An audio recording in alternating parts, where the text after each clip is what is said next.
"You're trespassing on HOA property, and I'm calling the sheriff."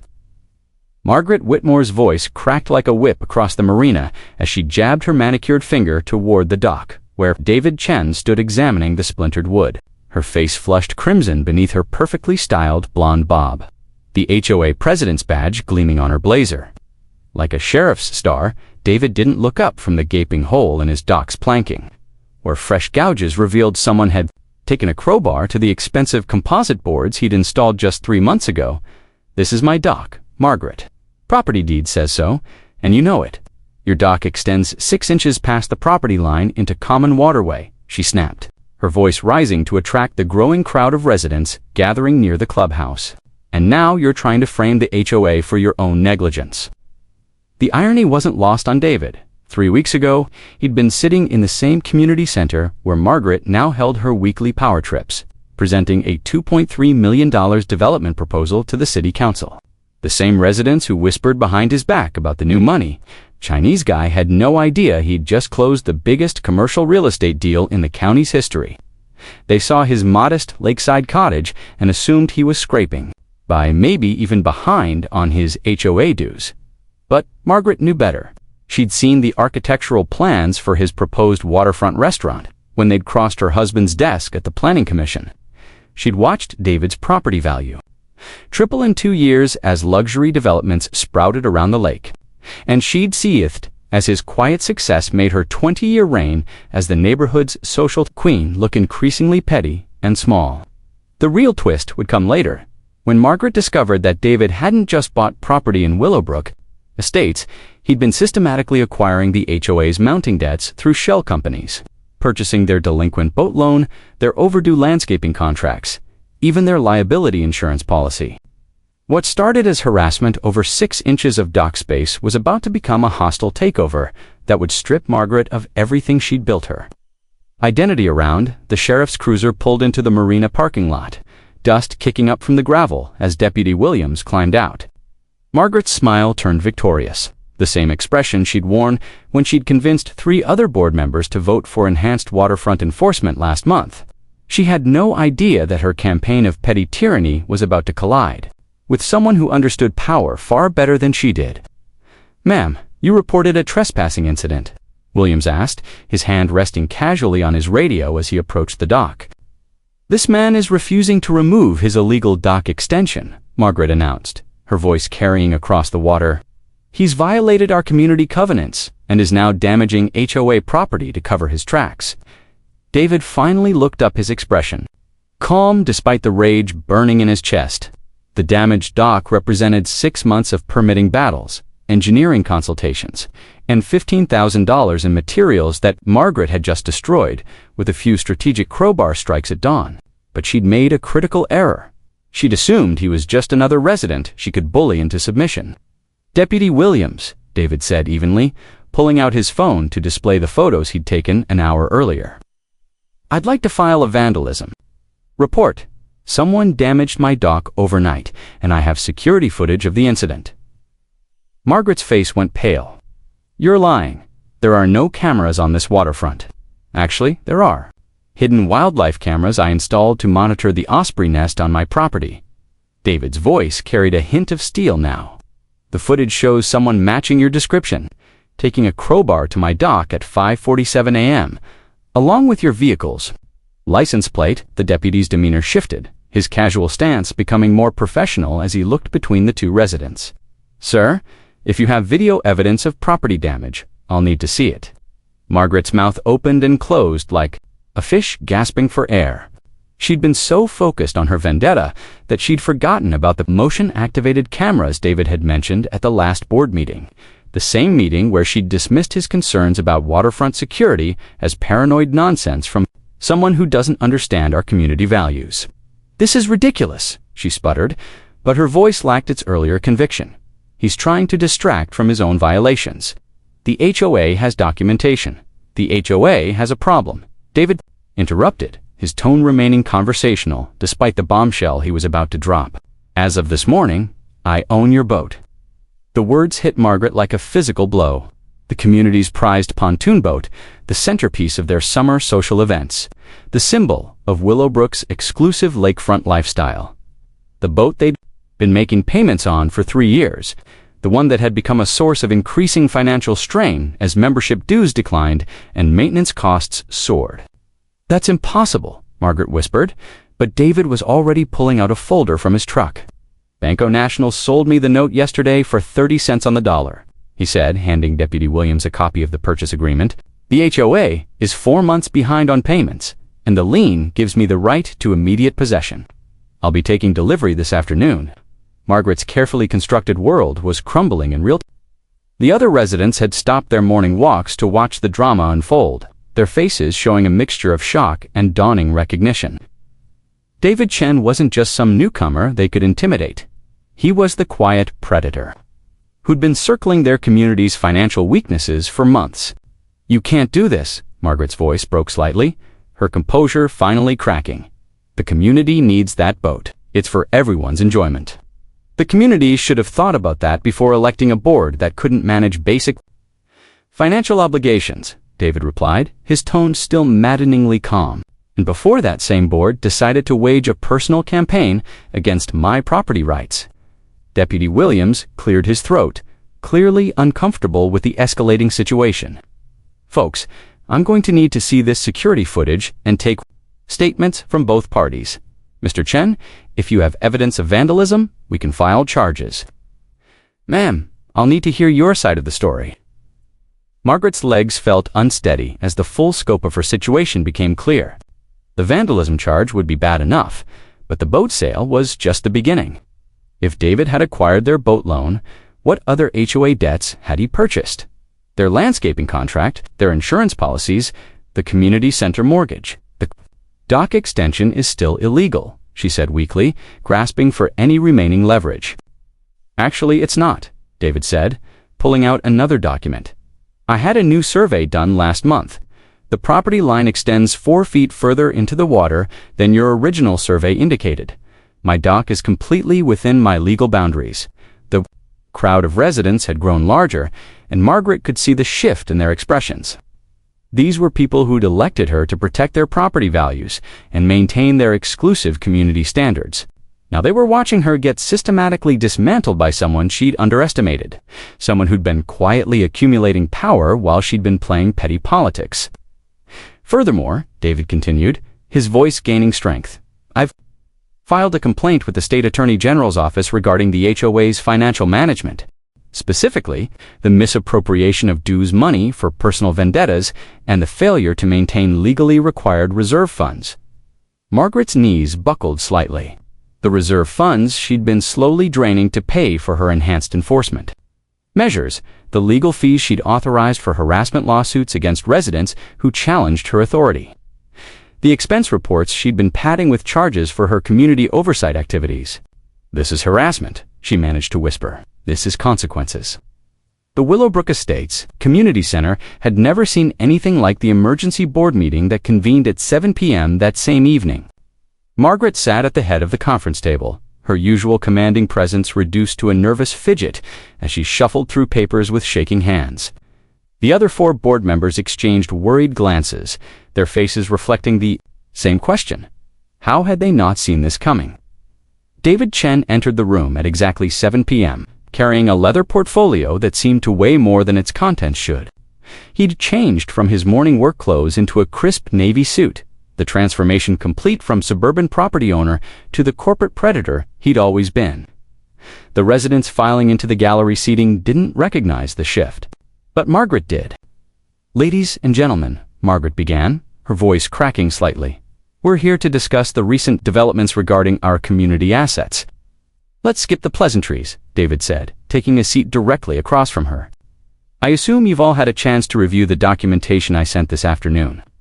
Board Treasurer Harold Kimmel cleared his throat, his face pale despite his usual florid complexion. "Mr. Chen, we've reviewed the purchase agreements, but we don't understand how this is possible. These debts were with different institutions, different vendors."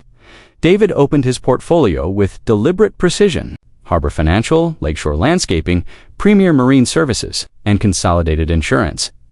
All companies I've had business relationships with for years. When they mentioned struggling with delinquent accounts from a local HOA, I offered to purchase those debts as a favor. The lies came easily, wrapped in enough truth to be believable. David had indeed worked with these companies, but he'd sought out Willowbrook's debts specifically, spending 3 weeks tracking down every vendor, every loan, every contract that Margaret's mismanagement had left vulnerable. The landscaping contract alone is worth $45,000, board member Jennifer Walsh said, her voice barely above a whisper. We've been making payments. Partial payments, David corrected. Your contract specified full monthly payments of $3,750. You've been paying $2,200 for the past 8 months, citing budget constraints. The accumulated shortfall plus late fees and interest totals $47,800. Those budget constraints were temporary. The community voted to reduce landscaping expenses until our finances stabilized. The community voted based on financial reports you provided, David replied, pulling out a stack of documents. Reports that failed to mention the legal fees you've been paying to harass residents, the personal expenses you've been charging to HOA accounts, and the reserve funds you've been depleting to cover operational shortfalls.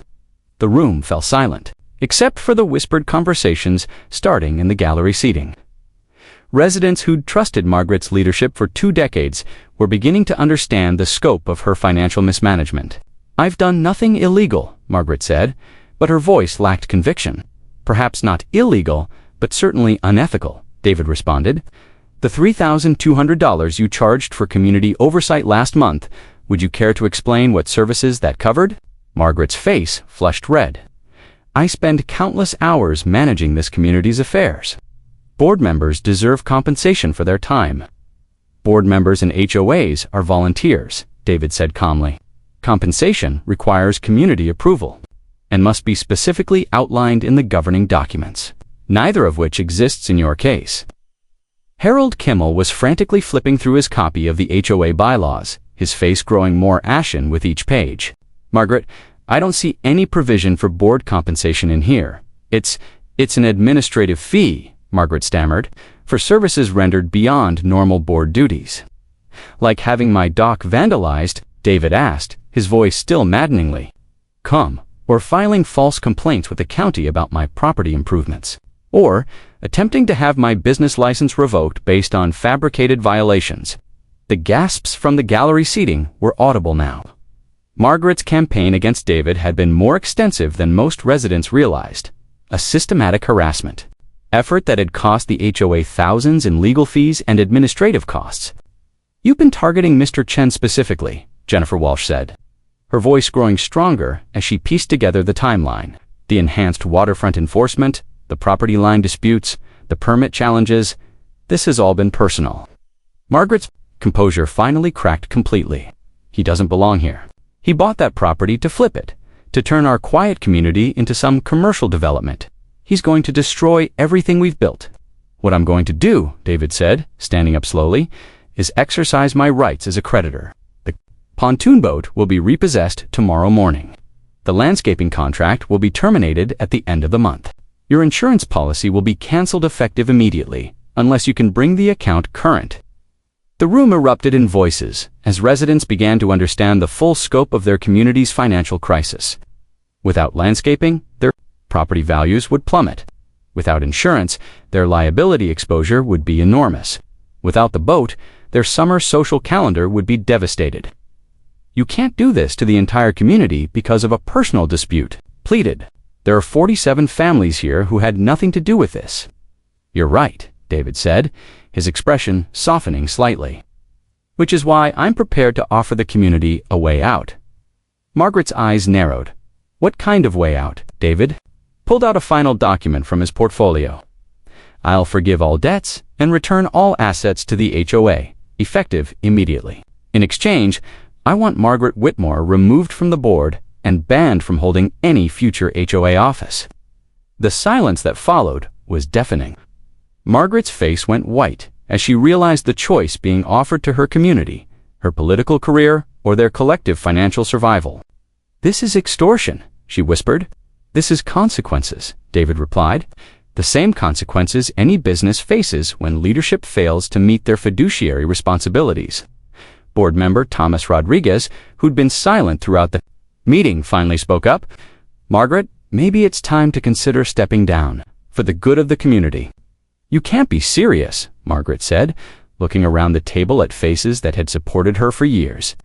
"Tom, you've been my ally on every major decision. Harold, I helped you get elected to treasurer. Jennifer, I supported your architectural committee initiatives. And look where that's gotten us," Harold said quietly. "We're essentially bankrupt, facing lawsuits, and our insurance is about to be canceled. Maybe fresh leadership is exactly what we need." Margaret's world was collapsing in real time. The people who'd followed her lead for 2 decades were abandoning her the moment their own interests were threatened. The community she'd devoted her life to controlling was choosing financial stability over personal loyalty.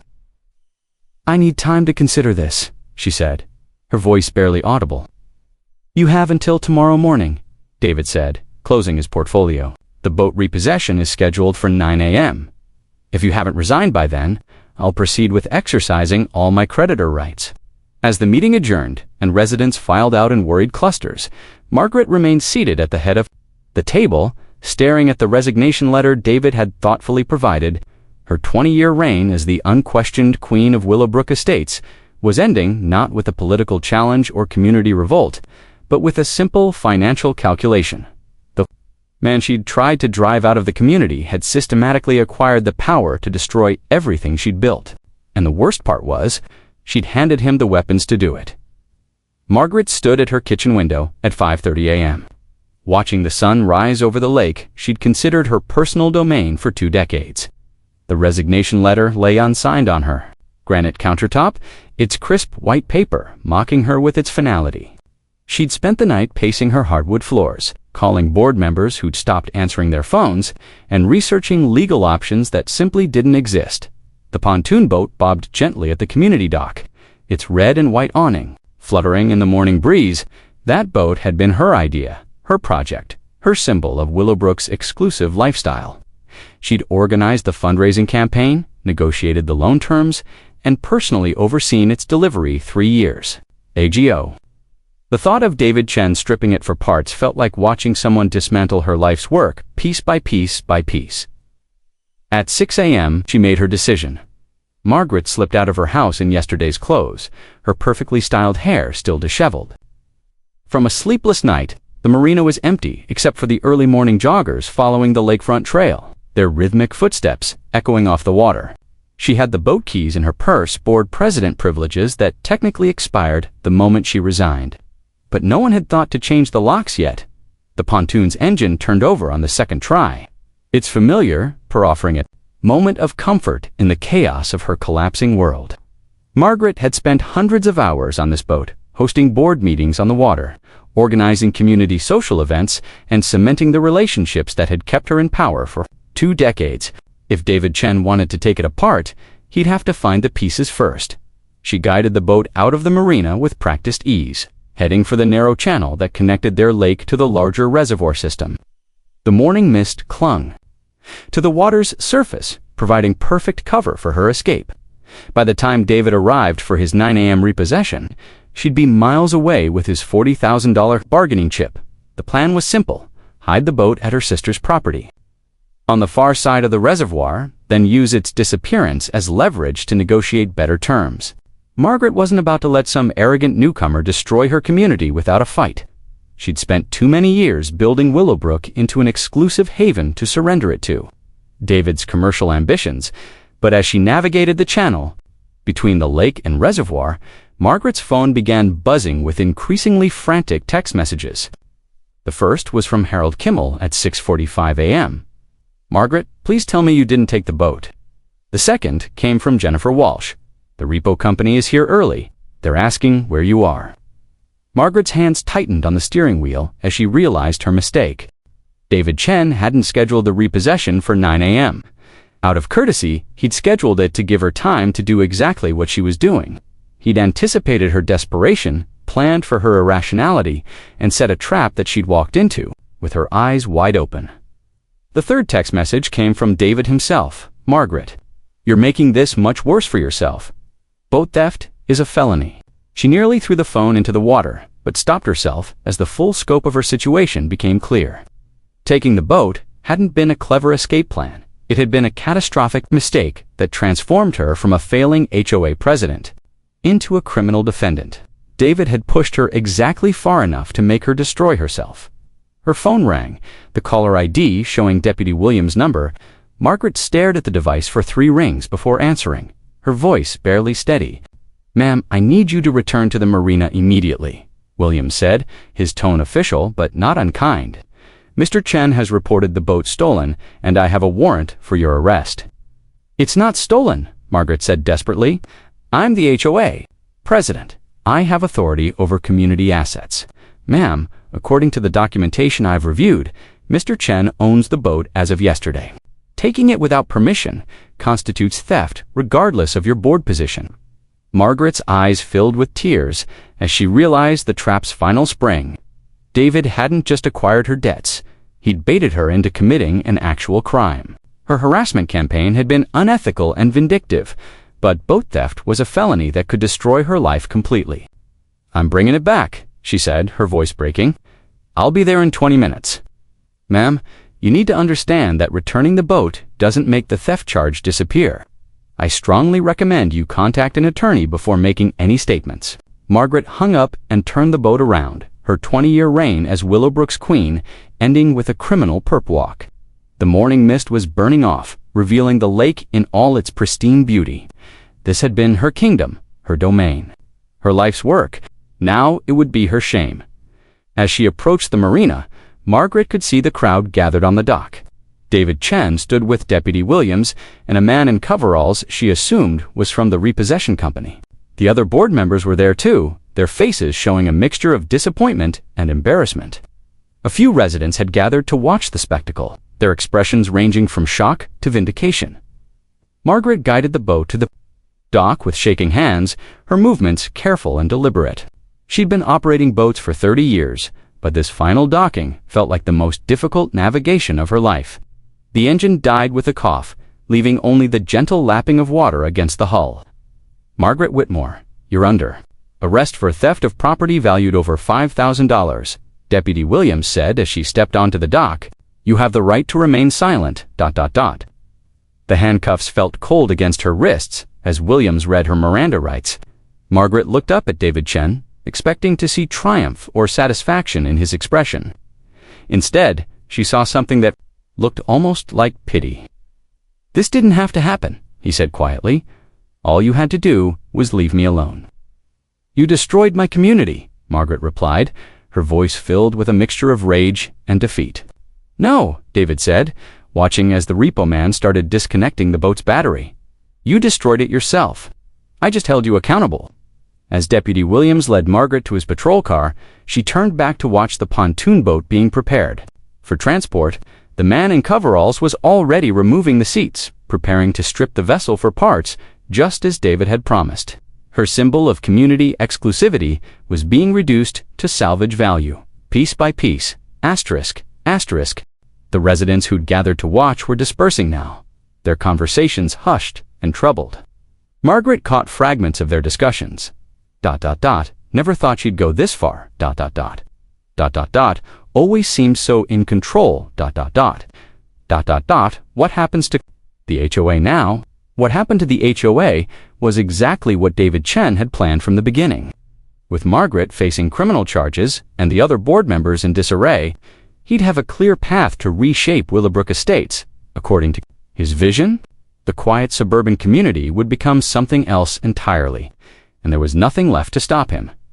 Margaret's last view of the lake was from the back of a police cruiser, watching her life's work disappear behind a chain-link fence. The boat theft charge would be just the beginning of her legal troubles. David's financial investigation would likely uncover years of questionable expenses and potential embezzlement. Her 20-year reign of petty tyranny was ending with felony charges and public humiliation, stripped away her assets, and manipulated her into destroying herself. Margaret had underestimated David Chen's patience, his resources, and his understanding of human nature. She thought she was dealing with just another newcomer she could bully into submission. Instead, she'd been facing a predator who'd been studying her weaknesses for months, waiting for the perfect moment to strike. The boat theft was just the final act in a carefully orchestrated takedown that had been inevitable from the moment. She'd decided to wage war against someone who understood power far better than she did. The dismantling of Margaret's stolen pontoon boat took place in broad daylight at Chun's Marine Services, a boat repair facility that David had quietly acquired 6 months earlier. The irony wasn't lost on anyone paying attention. The same woman who'd fought against his commercial development plans was now watching her community's prized asset being stripped for parts at his own business. Margaret sat in the county jail's visiting room, her designer blazer replaced with an orange jumpsuit that clashed horribly with her complexion. Her attorney, a overworked public defender named James Morrison, spread the police reports across the metal table with the resignation of someone who'd seen too many hopeless cases. "The boat theft charge is straightforward," Morrison said, his voice carrying the wariness of a man who'd been practicing law for 30 years. "You took property that didn't belong to you. The fact that you were HOA president doesn't matter. Chen owned the boat free and clear." "He manipulated me," Margaret said, her voice hoarse from crying. "He knew I'd tried to save it. This whole thing was a setup." "Even if that's true, it doesn't change the fact that you committed a crime," Morrison replied. "But the boat theft might be the least of your problems. The district attorney's office is reviewing the HOA's financial records, and they're finding some interesting patterns." Margaret's stomach dropped. "What kind of patterns?" Morrison pulled out a thick folder labeled Whitmore Financial Investigation. Unauthorized board compensation totaling $38,000 over 2 years. Personal expenses charged to HOA accounts, including restaurant bills, spa treatments, and vacation costs. And then there's the reserve fund. "The reserve fund was depleted for legitimate community expenses," Margaret said weakly.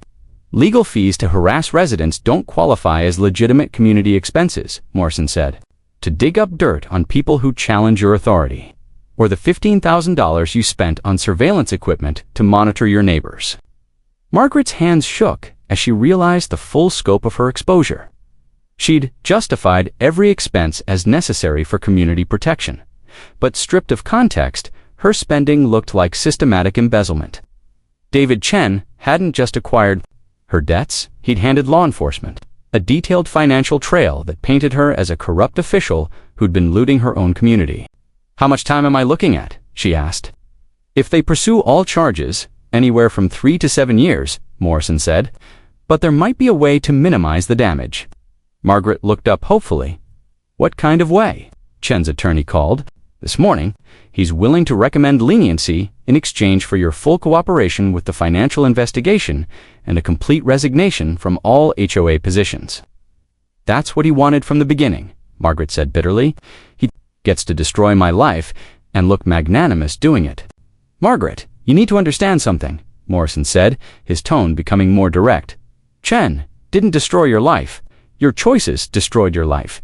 Taking unauthorized compensation, misusing community funds, vandalizing his property, stealing the boat, these were all decisions you made." Margaret wanted to argue, to explain how David's presence had threatened everything she'd built, how his commercial ambitions would have ruined their exclusive community. But sitting in a jail cell with felony charges pending, her explanations sounded hollow even to herself. Meanwhile, 3 miles away at Chun's Marine Services, David was conducting his own form of justice. The pontoon boat had been completely dismantled, its parts carefully cataloged and priced for individual sale. The twin outboard motors would go to a fishing charter company in Florida. The pontoon floats would be sold to a lake resort in Tennessee. The furniture and electronics would be distributed to various boat owners throughout the region. "You know, we could have sold this boat intact for about 30 grand, said Tommy Rodriguez, David's facility manager and the son of HOA board member Thomas Rodriguez. "Parting it out like this, we'll maybe get 18,000. "It's not about the money," David replied, watching as workers loaded the boat's furniture into a delivery truck. "It's about sending a message." The message was clear enough. David had purchased the boat for $12,000 when the bank sold him the delinquent loan, even selling it for parts at a loss. He'd still made a profit while simultaneously demonstrating his power over the community that had tried to reject him. Margaret's symbol of exclusivity was being scattered across 3 states, impossible to reassemble, but David's real masterstroke was still to come. The boat's hull, stripped of everything valuable, would be donated to the local maritime museum as an educational exhibit about responsible boat ownership and the importance of maintaining loan payments. A plaque would commemorate the donation, mentioning that the boat had been acquired from the former Willowbrook Estates HOA leadership. Following financial mismanagement, Thomas Rodriguez arrived at the facility, just as the hull was being loaded onto a museum transport truck. His face was grim as he watched his community's former pride being hauled away like scrap metal. "My son says you're planning to donate the hull to the museum," he said, approaching David with careful steps. "That's right," David replied. "I thought the community might appreciate seeing their former boat used for educational purposes." "This is humiliating," Rodriguez said. "People will drive by that museum and see our boat on display as an example of financial failure. People will drive by and see what happens when leadership fails to meet their responsibilities," David corrected. "Maybe it will encourage better decision-making in the future." Rodriguez pulled out a manila envelope from his jacket. "The board voted unanimously to accept your terms. Margaret's resignation is effective immediately, and she's been banned from holding any future HOA office." David opened the envelope and reviewed the official board resolution. Margaret's 20-year reign was officially over, ended by a single vote from the people who'd supported her for decades. The language was carefully crafted to avoid admitting any wrongdoing, while making it clear that her leadership had been inconsistent with community values. "And the financial investigation?" David asked. "We'll cooperate fully with law enforcement," Rodriguez said. "But David, I need to ask what happens to the community now. Without the boat, without proper landscaping, without insurance, property values are going to collapse." David smiled for the first time since the conflict began. "Actually, about that, I've been thinking about making some improvements to the neighborhood." Rodriguez's expression shifted from resignation to suspicion. "What kind of improvements?" "Well, I've been looking into purchasing some of the distressed properties around the lake. The ones where owners are struggling with the special assessments Margaret imposed to cover her legal fees." David pulled out his phone and showed Rodriguez a map of the community with several properties highlighted in red. "I figure with better management, lower HOA fees, and some strategic improvements, we could really enhance the neighborhood's appeal." The scope of David's long-term strategy was becoming clear. He hadn't just been acquiring debts and assets. He'd been positioning himself to reshape the entire community according to his vision. Margaret's harassment campaign had given him the justification. He needed to systematically dismantle the existing power structure and replace it with something more suited to his commercial ambitions. "You're talking about gentrification," Rodriguez said. "I'm talking about improvement," David replied. "Better amenities, higher property values, more efficient management. The kind of changes that benefit everyone. Everyone except the people who can't afford to live here anymore," Rodriguez said. David's expression hardened slightly. "Tom, your community has been hemorrhaging money for years because of Margaret's mismanagement. Property values were already declining because of deferred maintenance and financial instability. I'm offering solutions." Rodriguez realized he was looking at the same calculated patience that had brought down Margaret Whitmore. David Chen hadn't just been defending his property rights. He'd been executing a comprehensive takeover plan that would transform Willowbrook Estates into something entirely different. The quiet suburban community was about to become a high-end development, and there was nothing left to stop him. "What about the residents who've been here for decades?" Rodriguez asked. "The retirees on fixed incomes, the families who've built their lives here, they'll benefit from improved property values and better amenities," David said. "Change is difficult, but it's often necessary." As Rodriguez walked back to his car, he understood that Margaret's downfall had been just the opening move in a much larger game. David Chen hadn't just wanted her removed from power, he'd wanted her community itself. The boat theft, the financial investigation, the public humiliation. It had all been preparation for a complete transformation of Willowbrook Estates. The pontoon boat's hull disappeared around the corner, heading for its new life as a museum exhibit about financial failure. Margaret sat in jail, facing years in prison for crimes that had been expertly provoked, and David Chen stood in his marine facility, surrounded by the dismantled pieces of a community's former pride, planning the next phase of his conquest. 6 months after Margaret's arrest, Willowbrook Estates looked like a completely different community. The tired landscaping had been replaced with professionally designed gardens that would have been featured in architectural magazines.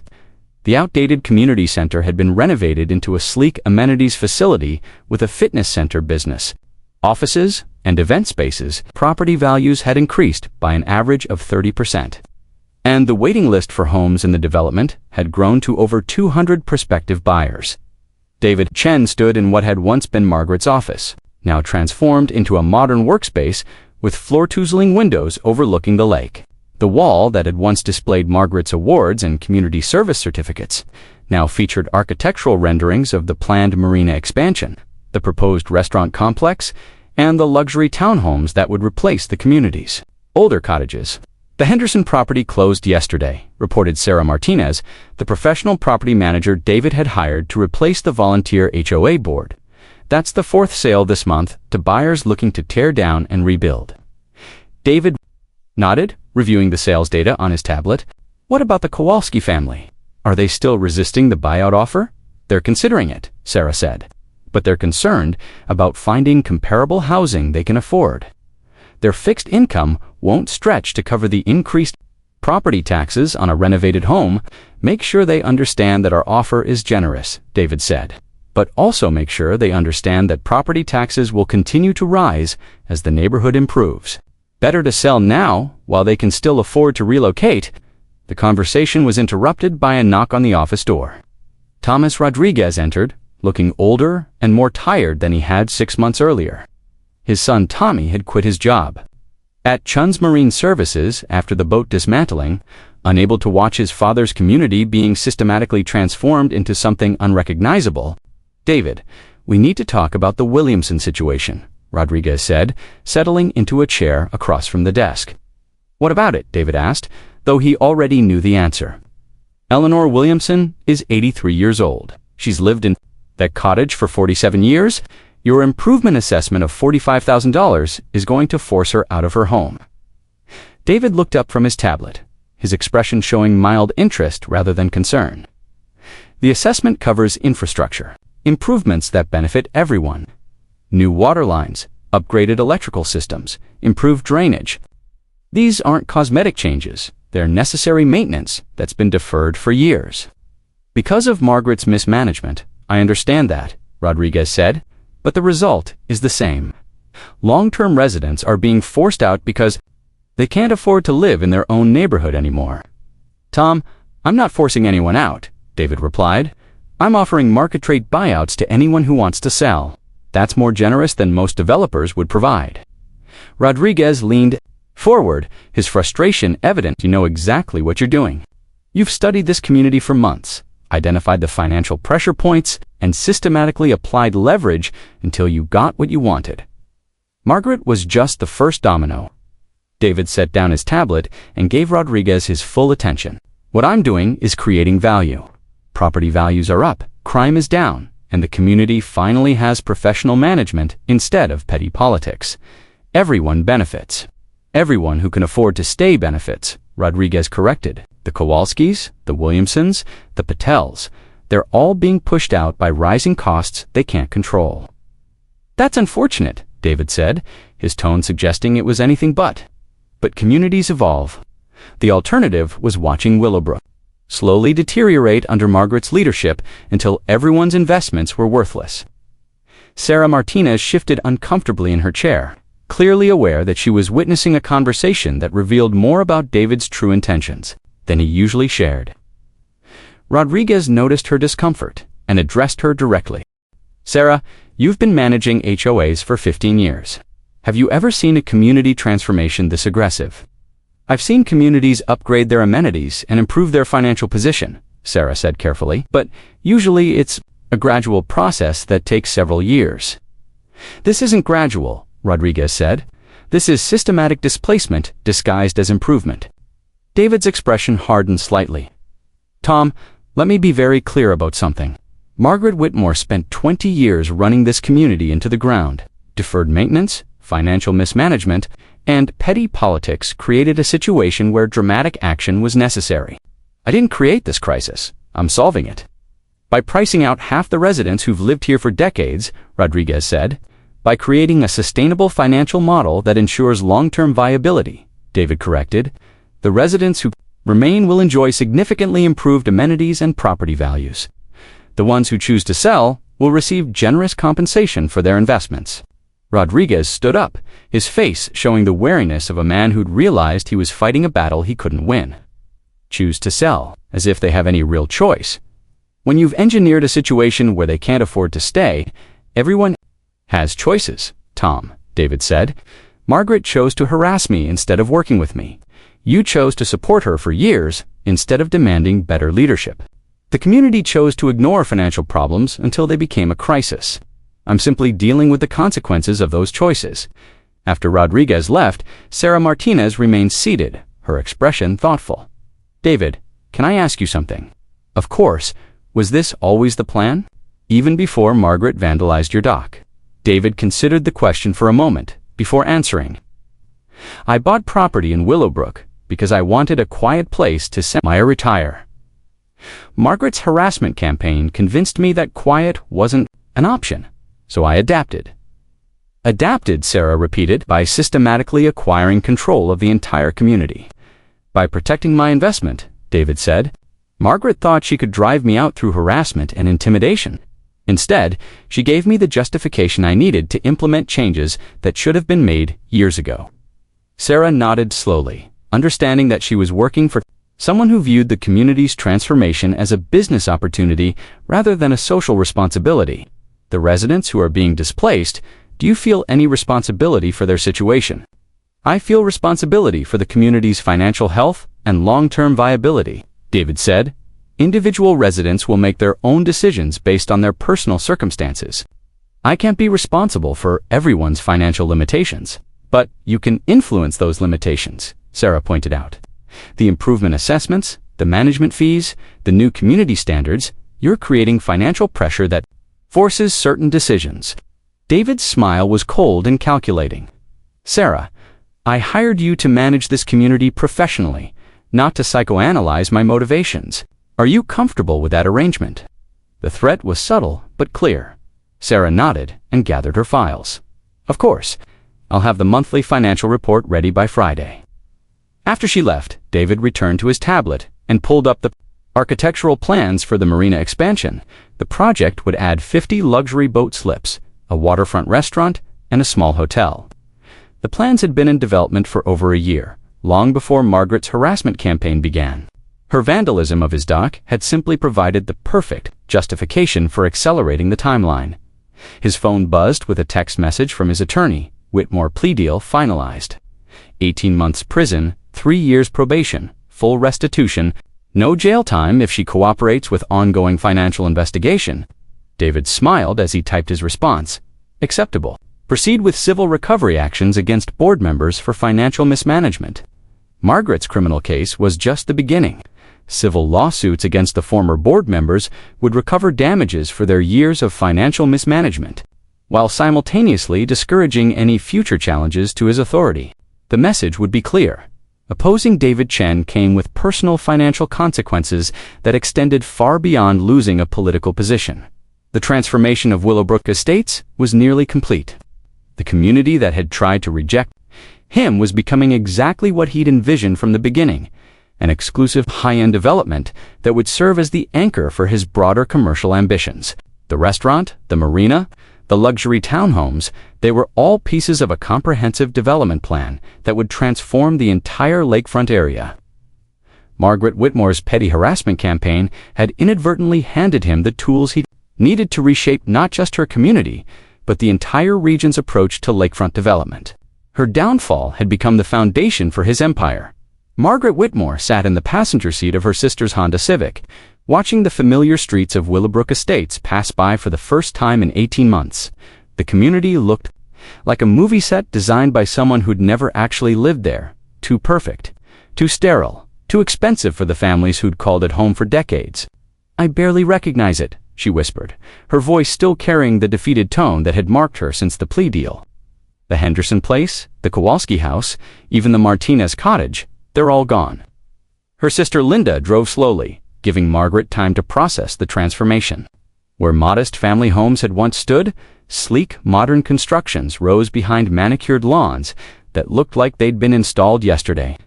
The community center had been expanded into a complex that resembled a luxury resort more than a neighborhood amenity. Even the street signs had been replaced with designer markers that looked like they belonged in a high-end subdivision. The property values have doubled, Linda said carefully. Everyone who sold made a significant profit. Everyone who sold was forced out, Margaret corrected. This isn't improvement, it's displacement. They pulled into the parking lot of the new marina complex, where David Chen's waterfront restaurant was preparing for its grand opening. The building was stunning, glass and steel architecture that captured the lake's beauty while providing an upscale dining experience that would attract customers from across the region. The parking lot was filled with luxury vehicles, and the marina hosted boats that cost more than most people's houses. Margaret climbed out of the car and walked toward the water, her legs unsteady after months of limited exercise in prison. The community dock, where she'd stolen the pontoon boat, had been replaced with a sophisticated marina featuring 50 boat slips, a fuel station, and a harbormaster's office. The old swimming area had been transformed into a private beach club with cabanas and a snack bar. Mrs. Whitmore. Margaret turned to find a young woman in an expensive business suit approaching her. The woman looked familiar, but Margaret couldn't place her until she spoke again. "I'm Jennifer Walsh's daughter, Rebecca. I don't know if you remember me." Margaret's face softened slightly. "Rebecca, of course. You were in high school when I last saw you. What are you doing here?" "I work for Mr. Chen now," Rebecca said, her tone neutral but not unfriendly. "I'm the marketing coordinator for the restaurant and marina complex." Margaret felt a stab of pain as she realized that even the children of former residents were now part of David's operation. "Your mother, ... How is she?" "She moved to Florida last year," Rebecca said. "She couldn't afford the property taxes after the improvements, but she got a good price for the house, and she's doing well in her new community." "I'm sorry," Margaret said, though she wasn't sure what she was apologizing for. "I never intended for any of this to happen." Rebecca's expression remained carefully neutral. "Mr. Chen is inside if you'd like to speak with him." Margaret looked toward the restaurant, its floor-to-ceiling windows revealing an interior that looked like it belonged in a metropolitan hotel. She could see David Chen moving between tables, checking preparations for the opening, his presence commanding the same quiet authority that had destroyed her community. "I don't think that's a good idea," Margaret said. "Actually, he's been expecting you," Rebecca said. "He asked me to let him know when you were released." Margaret felt a chill despite the warm afternoon sun. David Chen had been tracking her prison sentence, anticipating her return. The thought of him monitoring her situation from his position of power was both humiliating and frightening. "What does he want?" she asked. "I think he wants to show you what he's built," Rebecca said. "What the community has become."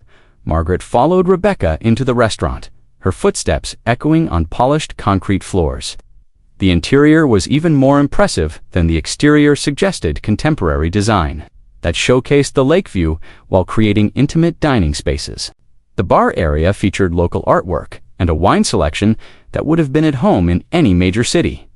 David Chen stood near the kitchen entrance, reviewing what appeared to be opening night preparations with his staff. He looked older than Margaret remembered, his success having added weight and confidence to his presence. When he saw her, his expression shifted from business focus to something that might have been satisfaction. "Margaret," he said, approaching with the measured steps of someone who knew he held all the advantages. "Welcome back." "David," she replied, her voice barely above a whisper. "I wanted you to see what we've accomplished," he said, gesturing toward the restaurant's elegant interior. "The community's financial situation has never been stronger. Property values are up 85% since you left, and we have a waiting list of buyers for every available home." Margaret looked around the restaurant, seeing the transformation through the eyes of someone who'd been forced to watch from prison. "Very impressive," she said, her tone carefully neutral. "The marina employs 37 people," David continued. "The restaurant will add another 25 jobs. We're bringing economic development to the region, not just the community. And the people who used to live here, Margaret asked, are doing well in their new communities, David said. Everyone who sold received above-market compensation. We've maintained contact with many of them, and they're pleased with their decisions. Margaret doubted that was entirely true, but she lacked the energy to challenge him. Prison had drained her of the righteous anger that had once fueled her opposition to his presence. Now she just felt tired and defeated. Why did you want me to see this? She asked. David's expression became more serious. Because I want you to understand that your actions had consequences beyond your own situation. The community needed change, and your resistance to that change created a crisis that required dramatic solutions. My resistance, Margaret repeated. You mean my efforts to preserve the community's character? I mean your campaign of harassment and financial mismanagement, David corrected. Margaret, if you had worked with me instead of against me, this transition could have been much smoother. Many of the residents who were displaced might have been able to stay. Margaret felt a surge of her old anger. You're blaming me for your own gentrification campaign. I'm explaining cause and effect, David said calmly.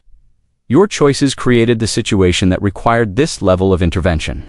The community's financial problems, the deferred maintenance, the legal liabilities. Those issues existed long before I arrived. But you exploited them, Margaret said. You turned our problems into opportunities for your own profit. I turned problems into solutions, David replied. The community is financially stable. The residents enjoy world-class amenities, and the region benefits from increased economic activity. Everyone wins. Everyone who can afford to participate wins, Margaret corrected. Everyone else gets pushed out. David's smile was cold and calculating. Margaret, you spent 20 years managing decline. I spent 18 months creating growth. The results speak for themselves. Margaret realized that arguing with him was pointless. David Chen had won completely, transforming her community into his vision, while portraying himself as the savior who'd rescued them from her mismanagement. The narrative was set, the transformation was complete, and she was powerless to change any of it. I should go, she said, turning toward the door. Margaret, David called after her. One more thing, she turned back, dreading whatever final humiliation he had planned. The museum exhibit, featuring your boat, has been very popular, he said. Over 10,000 visitors have learned about responsible financial management, using your case as an example. Margaret's face flushed with shame and anger. Even in victory, David couldn't resist one final twist of the knife. Her downfall had become a cautionary tale. Her failures transformed into educational content for David's ongoing narrative of success. I hope you're proud of yourself, she said. I'm proud of what we've accomplished, David replied. The community is thriving, the residents are prosperous, and the region is benefiting from responsible development. That's something to be proud of. As Margaret walked out of the restaurant, she realized that David Chen had achieved something far more devastating than simple victory. He'd transformed her community while convincing everyone that he was the hero of the story. Her efforts to preserve Willowbrook's character had been reframed as obstruction of progress. Her resistance to his plans had become the justification. For everything he'd done, the man who'd systematically dismantled her, life's work was now celebrated as the visionary who'd saved the community from decline. And the worst part was, looking at the thriving marina and successful restaurant, Margaret couldn't entirely argue that he was wrong. 2 years after Margaret's release from prison, she stood in the checkout line at the grocery store she'd shopped at for 25 years, counting out exact change for a cart full of generic brands and discount items. The cashier, a young woman named Ashley who'd grown up in Willowbrook before her family was priced out, recognized Margaret despite the obvious changes in her appearance.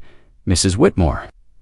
I almost didn't recognize you, Ashley said, her voice carrying a mixture of sympathy and awkwardness. Margaret looked up from her worn wallet, managing a weak smile. Hello, Ashley. How are you doing? I'm okay, Ashley said, though her tone suggested otherwise. My mom talks about you sometimes. She says you tried to keep the neighborhood from changing.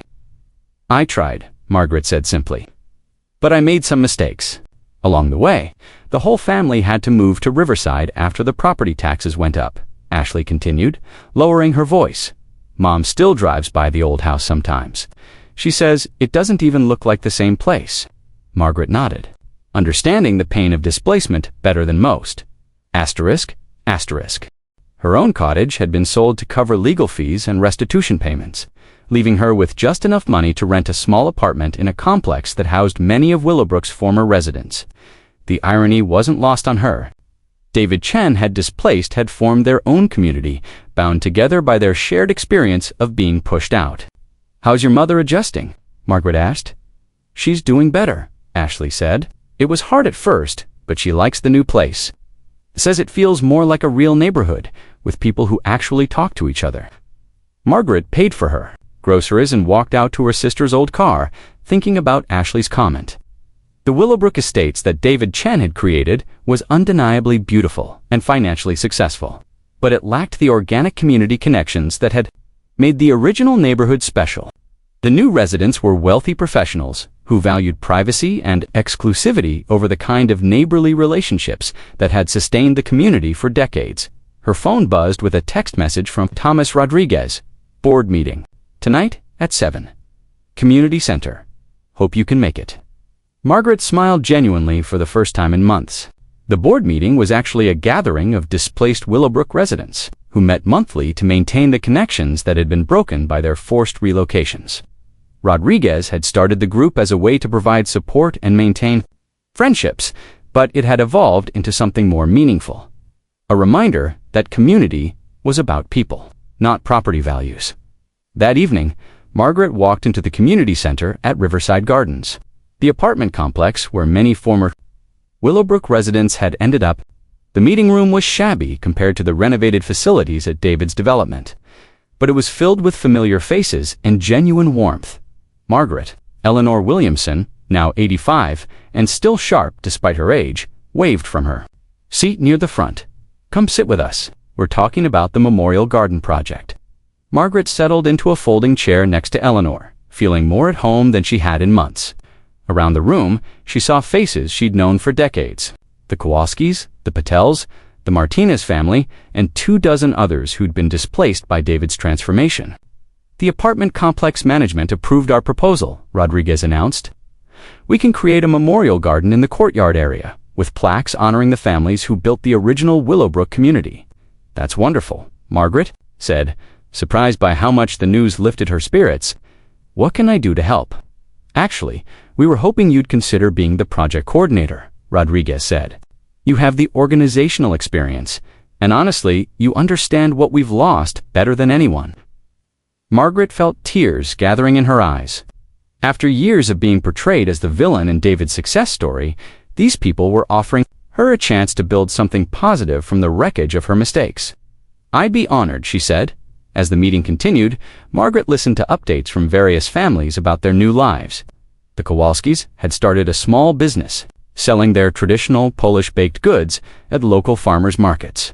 The Patels had found a larger apartment where they could host the extended family gatherings that had been impossible in their rising-cost Willowbrook home. The Martinez family had enrolled their children in a school district that better supported their educational needs. "You know what's interesting?" Alina Martinez said during the discussion, "Our kids are actually happier here. They have friends from different backgrounds, and they're not living in a place where they feel like they don't belong." Margaret realized that while David Chen had achieved his vision of an exclusive high-end community, the displaced residents had discovered something valuable in their forced relocation. They'd found authentic community connections that transcended property values and social status. "I drove by the old neighborhood last week," Harold Kimmel said. "The Marina restaurant was packed, and there were people in expensive clothes walking around taking pictures. But you know what I noticed? Nobody was talking to each other. They were all on their phones or taking selfies." "That's not community," Eleanor said. "That's performance." Margaret understood the distinction.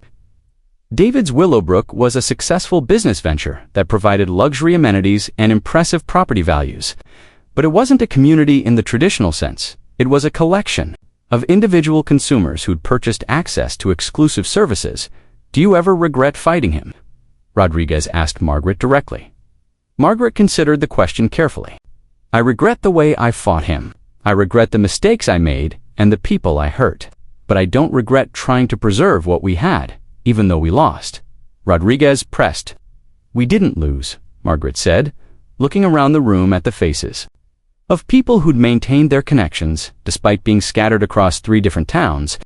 We just learned that community isn't about geography, it's about relationships. The meeting ended with plans for the memorial garden and a potluck dinner for the following month. As Margaret walked to her car, she reflected on the strange journey that had brought her to this point. David Chen had won the battle for Willowbrook Estates, but the war for authentic community was still being fought in meeting rooms and apartment courtyards across the region. Her phone buzzed with a news alert. Willowbrook Estates developer announces expansion plans. Margaret read the article, learning that David was planning to replicate his successful model in 3 other lakefront communities. His approach had been so effective that he was franchising it, turning community transformation into a scalable business model. Margaret felt a moment of the old anger, but it was quickly replaced by something else, a sense of purpose she hadn't felt in years. David Chen could build as many luxury developments as he wanted, but he couldn't create the kind of authentic community that she and her fellow displaced residents were rebuilding from scratch. The next morning, Margaret woke up in her small apartment and began sketching plans for the memorial garden. For the first time since her arrest, she was working on something that built up rather than tore down. The garden would be small and modest, nothing like the impressive amenities David had created, but it would be built by people who understood that the most important communities couldn't be purchased, they had to be grown. Margaret Whitmore had lost her position, her home, and her reputation. But in losing everything, she discovered something David Chen's money couldn't buy: the knowledge that authentic community survives displacement, and that the most meaningful victories are often invisible to those who only measure success in dollars and property values. 6 months later, the memorial garden was completed. It was a small space with simple plantings and modest plaques, but it represented something profound: the understanding that community is portable, that relationships matter more than real estate, and that the most important developments happen in the human heart rather than on financial spreadsheets. David Chen's empire continued to grow. But Margaret Whitmore had finally learned what it meant to build something that lasted.